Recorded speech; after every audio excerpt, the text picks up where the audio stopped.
Hannah Bronfman was talking about IVF on the internet in 2019 before everyone else had a fertility journey to share, it seems. She was just doing it, and I was really impressed by that. And sorry, we're in New York City, and if you hear a siren, but we're just going to keep going. We're going to get into that on today's episode, but before we do, I have to request, of course, please leave a rating, review, or comment wherever you're listening or watching this episode. As we get Tell Me I'm a Good Mom off the ground, every review matters, everybody. But back to the Hannah of it all. Hannah Bronfman is a wellness entrepreneur. She is a mom of two. She's one of 7 females starring in the CEO Club on Prime Video right now, and I have a lot of questions, so let's get into it. Hi. Hi. How's it going? Thank you so much for having me. This is awesome. Well, also, everyone that's listening, Hannah's my real-life friend, so I feel so lucky to have a real-life friend I know. It's come on the show. always nice to have our IRL relationship. I want to get into the show that you're on. You recorded it while you were raising a fund. Like, you see you raising $40 million. Mm-hmm. You're a mom of 2 kids. Can you just give everyone that's listening a little bit of background on who you are and what you do? Because you're just like miraculous. And then I would love to talk a little bit about the show. Okay, cool. So I guess we can start with the angle of a mom and investing. I mean, I basically started investing in startups back almost 10 years ago now. I know. You're like one of the original NYC angels. Well, you know what? I think, and you know this because obviously you run an incredible company, but when you're starting something off the ground, like I feel like I had so much to learn when I was starting Beautified, and then when that kind of all fell to shambles, I had so much knowledge I wanted to give to other entrepreneurs. And so that's kind of really where it started, with mentoring, meeting, wanting to be back in the startup landscape and kind of getting back in there through mentorship and advising, and then eventually like writing some checks into some companies. Tash is one of them, Ceremonia, Topicals. Yeah, exactly. Live Tinted, some of the, you know, amazing brands that are represented by, you know, incredible minority female founders. And yeah, that all spirals into content, and I've been, you know, living my life on the internet for almost 15 years now, which is so crazy to say. So crazy. And I felt like I really wanted to do more than just create content. I really wanted to take my investing to the next level. And so I wanted to create a fund. I had been doing SPVs for the last couple of years. And so I thought that that was a natural next step. And what they don't tell you or write textbooks about or really share in person is the nitty-gritty of getting a fund off the ground. And you know, we had incredible admin and all that stuff, but, you know, ultimately fundraising is the name of the game. And I truly believe now, 2 years into this fund experience, really believe that you either have it or you don't. Like, it's one of those fundamental things that I think, you know, I know some of dear friends that truly have it. It's not in me. And I had a really hard time. It's obviously just a terrible fundraising environment. Yeah, for real, right like now, yeah. like for real, it's crazy out there. Not to mention, I'm, you know, someone who's not spinning out of Sequoia or A16Z. Yeah. And I look like me, and so it's like there's a lot of things compounding, and ultimately, I have decided to fold the fund. And wow. Yeah, it was a really intense decision, one that came not lightly at all, but ultimately we got to our first close. Yeah. So that's kind of what you see on the show. You see me get to our first close. It's not quite communicated like that. I think some people were like, oh, so she closed on the 40 million. It's like, yeah, no, I didn't. And you actually see me get ghosted by several people. But that the real reality of it is that I probably was ghosted on like $10 million worth of verbal commitments. Jesus. Not to mention I like rolled with this, you know, family out of Geneva for a couple months, like thinking they might be my anchor. Ended up kind of at the end of this whole thing, them wanting to be like the face of a company of theirs. It just like was like, how did these wires get crossed? Right. The whole, you know, thing was pretty disheartening, and it was making me a little crazy. I was like, okay, life is too short to feel this way about work when I used to be so excited to do all the, create stories and content and, Right. Have that be my superpower. So I've also realized out of the whole thing, like my superpower really is being at the intersection of media and capital. And that's how I'm going to operate. That's how I had been operating. So I literally went back to my LPs and was like, here you go. And they were like, wow, okay. It is a really challenging time to raise money right now. I also know from a lot of people, it's like when you get to that point to like write the check, it's like really it takes a lot at this point in time. I'm curious, like, sorry. I was going to say, obviously you have like VCs on your cap table. It's like, my whole premise wasn't just, to raise the capital. Like I'm an involved investor. And if we're, writing large checks, like we want to be heavily, time committed. Yeah. And I also realized that I already have a portfolio of 45 companies. I was going to say, like, you're raising this fund, and okay, so it didn't work out, but did you forget about the 19 other jobs that you have? I think, like, that is something that I want to remind you of and point out to you. It's like you may feel disappointed, but like you can't, like, you're not going to, what is it called when, like, you're an investor? Like, you invest in a lot of stuff knowing that not every single investment is going to return on the investment, of right? Course. And so you can kind of like think about that through the lens of just all of your jobs, right? Every project that you attempt to start or get off the ground is like not going to find legs, catch on. And I'm just disappointed for you though, because I know that you were raising to a certain degree on behalf of sort of like women's health initiatives. Yes. And that for me feels like gives me like a really bad pit in my stomach to hear that you were not able to raise this money when you were doing it on behalf of things that you like really believe in that are really critical to us, right? Like women's health is so underfunded and under-researched, and for you to try to make a dent in that and do something good and for it not to work out is like makes me want to cry. I know. I mean, listen, women make 80% of household decisions, including medical. We're obviously we are the majority. We're at 52% now, and it's like, I don't understand how, I mean, listen, there are such systemic issues with it from so many different angles. And I think even on like such a random level, like just entry level, we had to change all of our materials to not kind of skew that we were leaning into the narrative of a female run venture firm investing in women's health. Is that because the girl boss is dead? She's been dead for a few years now. It's very sad. I think it's yes, that from a media standpoint, but I think from a capital allocation standpoint, we just don't have the right people allocating the money. I think people are starting to wake up to how this all benefits the economy to invest in the private market for women's health. I mean, I don't understand how it, like, people are not standing on business, I will say. And yes, it's extremely frustrating, but I do also have awesome women's health brands in my portfolio that do need my attention. Yeah. So this whole experience, while it certainly was disappointing, I'm not going to lie, I feel relieved. I'm glad that I had this experience and it taught me so much. I basically learned another language and expanded my network, gave my time to people, honestly, I don't think I would have ever given my time to. In what way? Like who?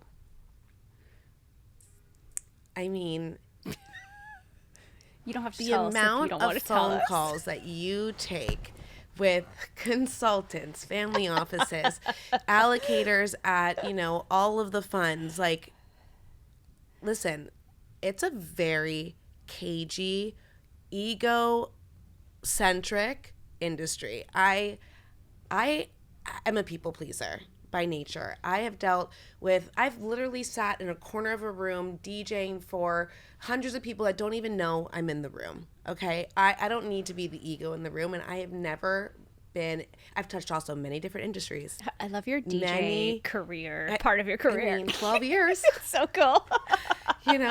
I've been in so many different rooms, and I swear I have never been in a room as cagey as those rooms. Yeah. Some shady vibes. Really? Yeah. Huh. Totally. Bizarre. Interesting. Totally bizarre. Not for me. Definitely for a lot of people. Not for me. Okay, that's good to know. Yeah. Yeah, I have never really been on the fundraising side that you've been on. I raised for Love Wellness, like as a, founder and CEO and owner of my business, which I think is a different experience. And we've raised, gosh, maybe $25 million. Yeah, you have, girl. Yes, you I haven't have. raised in many years. If you had asked me 3 months ago whether Nell would be sleeping through the night by 5 months, I would have probably laughed in your face, then probably cried. Then asked you if you could please just come hold her for a few minutes so that I can shower. But guess what, guys? She's almost 5 months now, and we are mostly there. She is doing 7:30 p.m. to 7 a.m. mostly, which in newborn math is like a miracle. It is one of the small quiet pieces of that puzzle is her hatch. Hatch Baby features expert sleep support, including real time one on one sleep consultant chat, milestone sleep guides, and science backed lights and sounds. I'm sure you've seen them on the internet. Every Hatch Baby includes 6 months of this expert sleep support and premium content. And I cannot tell you how validating it is to have a real human sleep consultant in your pocket at 3 a.m. when you're trying to figure out if this is a regression or a leap, or is it just a Tuesday? And it grows with your child too. So we're not buying our way out of one phase into another, because that's typically how it goes with baby stuff, but not with the Hatch. Hatch goes from bassinet to big kid bed.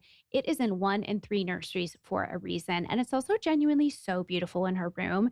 It's available in 5 dreamy colors, and there's a Hatch Baby for every nursery. So head to hatch.co/baby to shop and learn more. And you can also find Hatch Baby on Amazon, Target, baby list registries.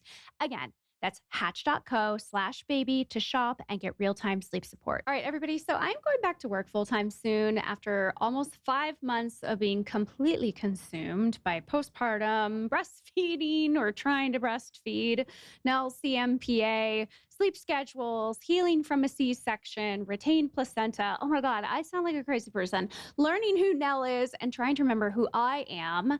And now I get to add my full-time job back into that picture. Cool, cool, cool. But here's the thing that nobody tells you. The transition back to work is not just logistical. It's really emotional. It's identity stuff. It's me sitting on the couch at 10 p.m. wondering how I'm going to be the CEO of Love Wellness and a host on this podcast and a wife and a mom and a person all at the same time without falling apart. And I think a lot of women are really quietly running on fumes right now. We're almost halfway through the year, and a lot of people are running on empty without fully realizing it. Therapy isn't a luxury for that.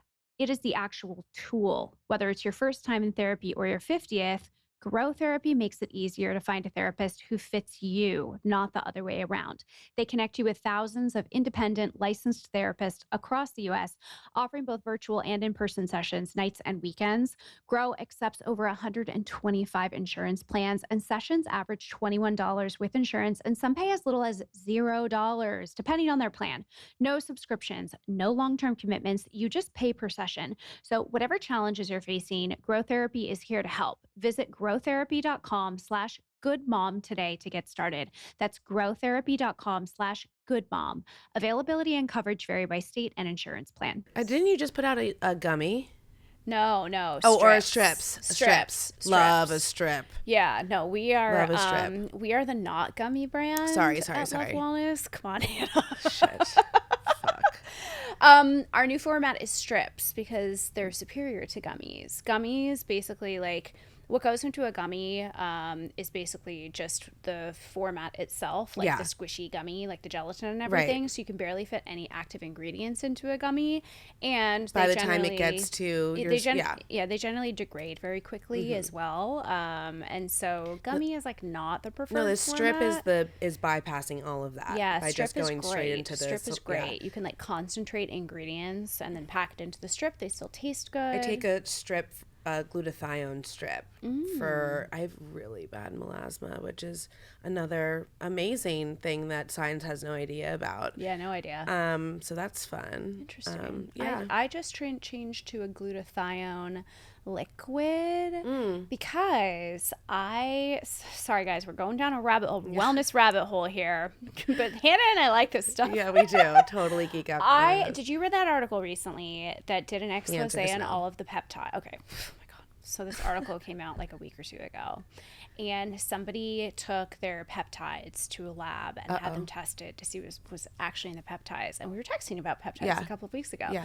And like the BP7 was full of lead and like there's all of these like other nightmare things. And it's very interesting to me because there are a lot of these places creating peptides and it's not super regulated. I think there are good facilities and then there's bad facilities. But I like looked at all my peptides and I was like, oh my God, what am I doing? Tomorrow's Wednesday. It's my day to take my peptides. So what am I?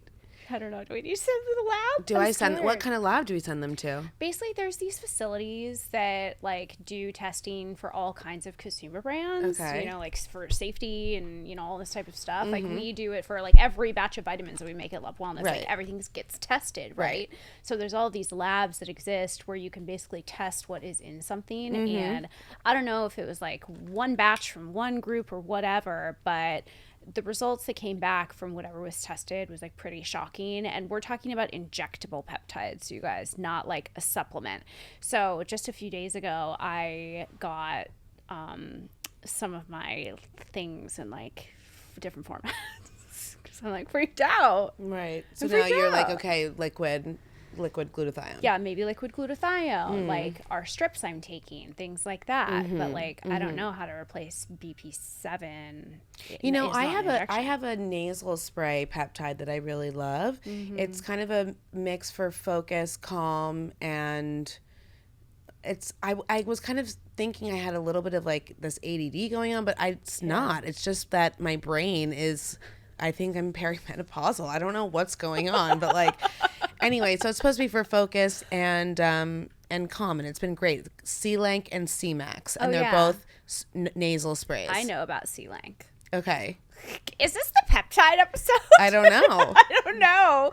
I thought we were going to talk about, I have so many IVF questions for you. Let's get into it. Let's like get into identity questions for you. But Let's it go. also Let's is go. a peptide episode, you guys. I mean, listen, peptides help me feel my best, and I need to show up as the best version of myself for all of these things that we're talking about. Peptides, in addition to just like generic baseline supplements, helped me have my best IVF cycle ever. So I wish I had peptides when I was going through IVF. well, NAD plus is, supports mitochondria and Yeah. it totally supports egg repair. So I take NR now. Interesting. Yeah, there's a lot of like precursors that you can take in supplement form to NAD because NAD plus as an injectable peptide is very expensive and very hard to access. And also uncomfortable. It is, yeah. It is uncomfortable. Yeah. When you inject it, it makes you feel kind of crazy for like a couple of minutes. Yeah, and sometimes the actual target site can sting very badly. Oh, really? Yeah. Oh, I just remember stab away. I remember I had a really bad reaction to my progesterone shot Oh, really? during my early pregnancy days. Is that like the PIO? The big one that you put in your butt? Yeah, the big one that you put in your butt. Yes. Yeah. So I did that for, the 12 weeks of like the first, trimester of my pregnancy. Yeah. And I remember the first couple of shots, I had the craziest allergic reaction. I got a hive Injection site reactions. on my ass that was literally, Oh, I'm just trying to do it God. to camera, that big. You must be really sensitive then to And- that kind of stuff. And I had to get it cut with a different type of oil in order for me not have that reaction. And sesame oil ended up being like the right oil for me. Really? That's so Isn't interesting. that so interesting? My doctor gave me progesterone suppositories, which was a nightmare on its own. Okay, that 'Cause doesn't you'd have sound to ideal. stick like suppositories in your vagina like 4 times a day for 12 weeks, and it was. I should have done the shot. Well, So you have talked about IVF a lot and like having your kids, And it's so interesting to me because I have been feeling this way a lot lately. But is it like, does it ever make you kind of sit back and think about how something that is so like potentially painful and challenging in your personal history like dictates a lot of how you like live and work in the world? Do you know what I mean? Yeah, absolutely. I think, well, on a physical level, I feel like a lot of my pain and trauma is like in my body. So I do a lot of body work and try to release a lot of that stuff because I truly believe like from every pregnancy loss, every scan, every implantation, I feel like there's just a lot of emotional stuff that ends up just, coming up that we never end up really dealing with. Medical trauma is something that very few people talk about, but that we, at least our IVF girlies, like experience heavily. 100%. 100%. So I've always tried to keep that healing happening because it's an ongoing process because it has such a profound effect, I think, on me and the way I move through the world. I would say that my identity also has a large impact on how I move through the world as well. You know, what's also interesting to me, you're a wellness founder, I'm a wellness founder, and there's like a very specific trap in being a wellness founder in when that things don't go right in your body. You have to be honest about that, and everyone's like, wait, I thought you were like a wellness girly. And it's very interesting for me because I am somebody that sort of like turns those challenges into part of my story and part of how I try to help people, and I think you do the same. But do you ever feel that sort of like, oh fuck, like I'm like this incredible like wellness entrepreneur and I'm supposed to have it all together, but nobody does? I recently shared this. I was speaking at a keynote in Toronto at the Monday Girl Summit, which was so incredible. If you don't know about that community and you live in Canada or you don't live in Canada, you should definitely check it out. Yeah. It's awesome. And I was kind of saying that I feel like I am trying to say this to myself every day, is to stop like leaning into perfection and really just be messy with it all and accept it and like understand that you can showcase that too. It is important to be raw, and I think the perfectionism is literally holding us back. It's certainly holding me back. Yeah. I think, even if I'm going to be honest, I think even part of the reason why I wanted to like, focus on the fund and not focus on content for a minute was like, kind of just feeling like maybe not that I had like lost my way with how I want to tell stories, but looking for a little bit more inspiration, I think. Listen, I've been making content for 15 years. The creator economy looks so different now than it did when I was starting out. So it's like, how do I want to tell stories? What stories are important to me? And I think I was a little overwhelmed, not to mention I kind of felt like I lost myself for a minute in a post-October 7th environment, not gonna lie. Yeah. And then, and so now I feel like I'm just starting to really honor where I am, loving being a mom, being there for my kids. The last 2 years, I barely got to see my kids raising this fund. Like, it started to feel in my body really not good, and that's when you need to cut ties. Yeah, and to make a change. And sharing that can be really scary, right? Yeah, 100%. And I don't feel like I need to have it together all the time or right all the time. Like, I have gone through things that have felt messy, and I have showcased that before. So I have to keep reminding myself that, though, like, I've done this before. I've pivoted before. I've left something that didn't feel good, or I closed the chapter on something and it's okay, Yeah. We evolve, and I think that's something that I try to just like remind myself, especially like in this moment where I'm actually taking a moment to breathe. Like, okay, this show just came out. Like, I wound down the fund. Like, I'm just going to like enjoy where I am and just be like, okay, like, we've worked really hard to get here. I think we also get caught up where everyone's like, okay, well, what's the next project? Yes, 100%. And you're like, okay, like just give me a sec, you know? And Yeah. of course, like I'm one of those people who like I'm always ideating on something, right? I've got three things right now that I'm like really thinking about, and it's like I need time to just like think and evaluate and get back to feeling like, okay, I'm in a groove. Like how I'm defining success right now feels so different than what I was like a year ago. I have to tell you that living in a postpartum body is a very unique season in your life. Nothing about what you sleep in, what you wear around the house, or how you feel in your own skin is the same as it was last year, 9 months ago, before you were pregnant, before you had your baby. And nobody really prepares you for how much the small stuff matters in this moment. I'm almost 5 months into my postpartum. I'm sleeping more than I was. I'm healing. I'm getting dressed again, kind of.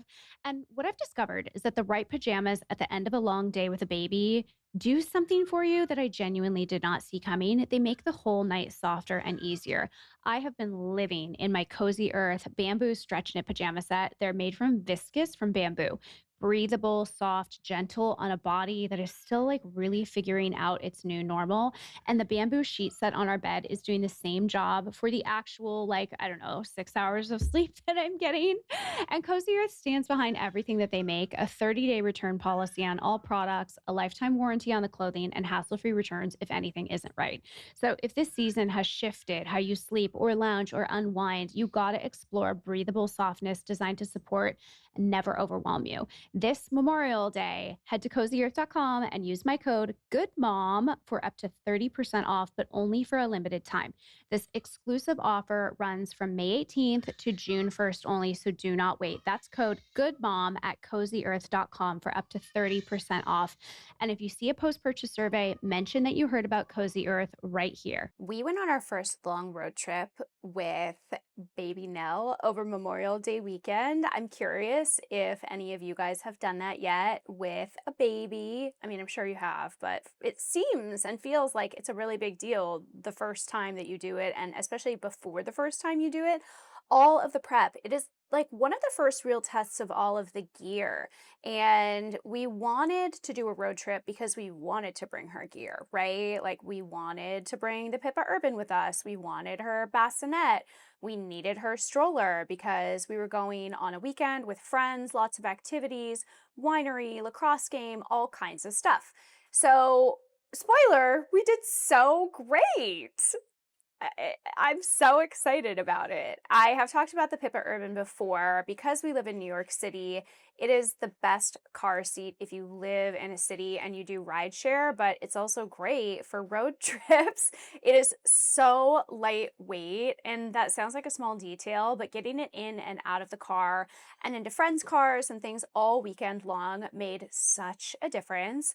Also, it is made with FR-free materials. That's in all of the Nuna car seats, naturally flame resistant while containing no added harmful chemicals, which is exactly the kind of thing I look for constantly now that I have a tiny human.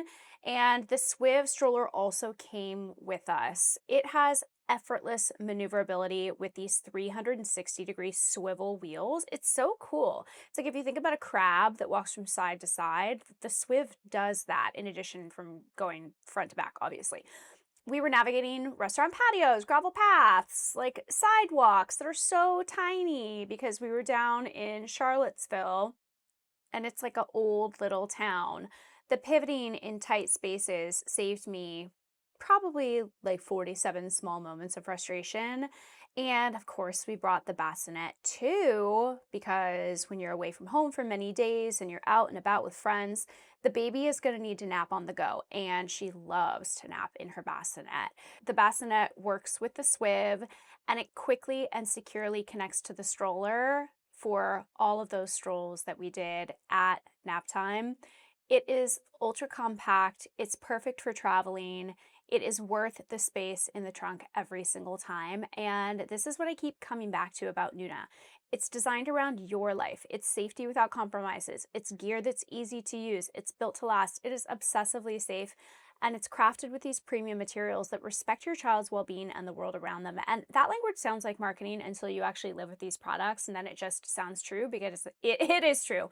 If you are in that new mom phase, anything that makes your life easier is worth it. I would definitely recommend checking out nunababy.com or popping into your local Nordstrom to test it out yourself. Talk about motherhood as like one of those layers, because for me, Nell's 3 months old now. I got back on Slack sweet. like a couple days postpartum because I'm a crazy person. Oh, wow. Okay. It was not because I had to. I just like did it. And I think it's because I'm still in this phase where I'm really having a hard time understanding what my new identity is. Because before it was just like, I work, I have this business, etc. And now I'm a mom in addition to that. And I can't figure out like how to make every part of my life feel really good right now. It constantly feels like one area is lacking or whatever it is. Do you know what I mean? Yeah. It's like it feels like you cannot have it all, and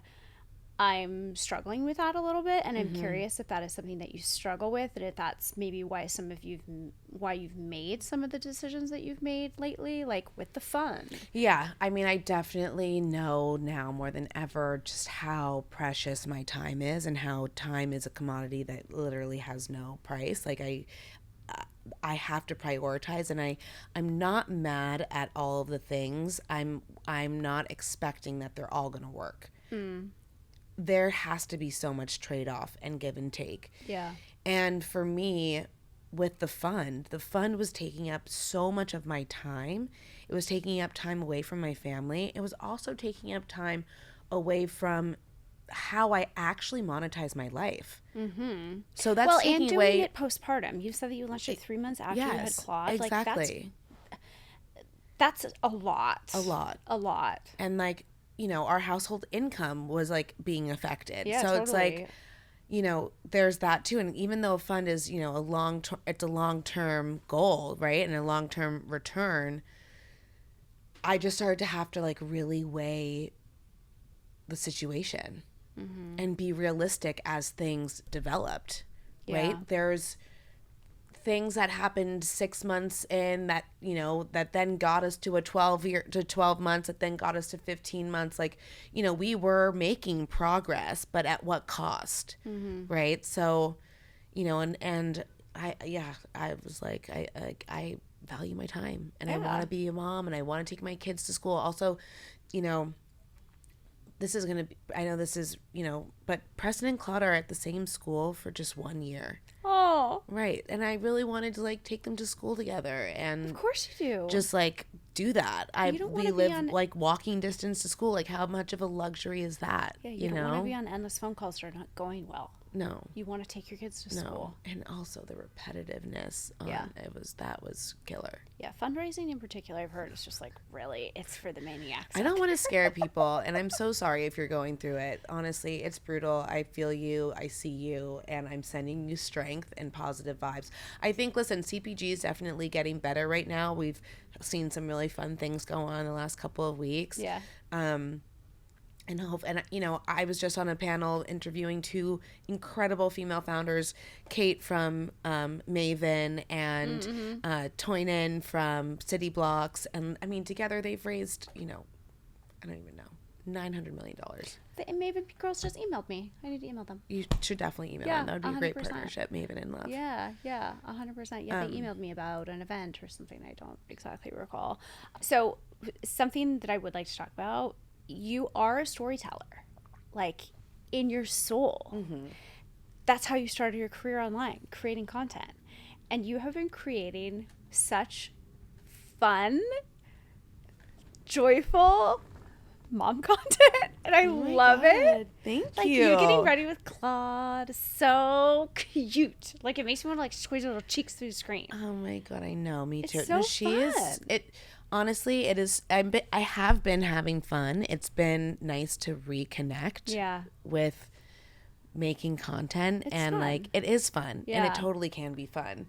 Do you have feelings about having your kids in videos? Yes. I feel so conflicted. And I'm like, it's not a big deal. And then part of me is like, it is a big deal. And then I'm like, it's not a big deal. I say this to my husband like at least twice a week at this point. I struggle really hard with the fact that we have committed to having our kids on the internet. Yeah. You know, I think, listen, when we were sharing so much about our journey and like the struggle was fucking real, like the community gave us so much support. I know. And it just felt like, of course we're going to share these kids with you guys. Like they have so many internet aunties, and it's like, it's so beautiful. Yeah. And people really say to us, like, thank you for sharing your family with us. But I know that comes with the dark side of the internet and how scary that is, that I know my kid is probably used for a deep fake. Or, I mean, listen, we've had to tell our kids we have safety precautions if people come up to our kids saying their names, you know. So we put in place a lot of different systems at home to make sure that we are safe. Yeah. And it's something that I morally struggle with. Yeah. I feel like I'm the living guinea pig of this experiment. Yeah, but I do really, I look at my mom friends who have older kids, and I really look at them to set the rules. Like, I hope by the time Preston is in school, there are no phones, there's no social media. Preston's not having a phone until he's 14. I didn't have a phone until I was 14. I'm hoping they make the social medias illegal for people under 18 I years think old. I think that's probably a really good thing, like, to be honest. just like cigarettes. Like, sorry, not till you're a true adult. I mean, I think the kids need something. Listen, we had, we had AIM, and I was in chat rooms, saying ASL, like, when I was 14. So I who am I to say? But there's no, the barrier, like, we had a lot of friction then. We still had fucking dial up. We had Correct. like, exactly, like, so we were now watching, the like, access, Doug Funny when we got home from school. Oh, I was such a recess kid. Like, 100%. I actually had a dog that I named it Patty Mayo. Stop. I swear to God. The dog was taken by my ex-boyfriend's mom.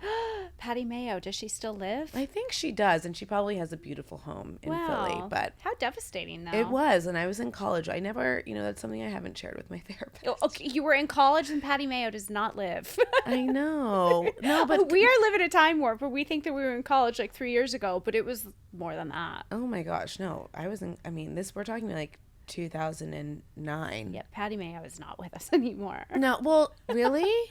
2009? Oh, I guess was she that's old. 0 years old in 2009? Yes.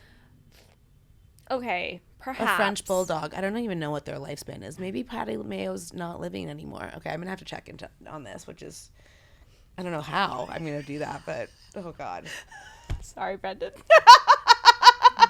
Hilarious. Oh, my God. That's so funny. All right, well, I hope that for your children's sake, Instagram is not around, and my child's sake, because I don't know. Yeah, it's like I struggle with the same thing that you do, right? I think it even gets a little further complicated for me. I feel like Preston might be at a point where I need to start asking him for consent. Mm-hmm. And there are plenty of times where he doesn't want to be filmed, and we don't film him, and then there's plenty of times when he'll be like, take a video, take pictures, whatever, or he'll take my phone and take videos and photos of us or whatever. And he has his own little camera. Yeah. It's kind of like the 2026 version of a home video to a certain degree. Totally. Just that our families are bigger now, apparently. Yeah. The internet aunties. And I just try to think that, like, it's more good than bad, and to try to, like, stay positive and optimistic about it. Everything that I try to put out is to invoke joy and to inspire and motivate. So, I know that my kids do that for us and do that for others, and so it's been really fun to for me be as a sometimes silent bystander. I'm like, he's so cute. I know.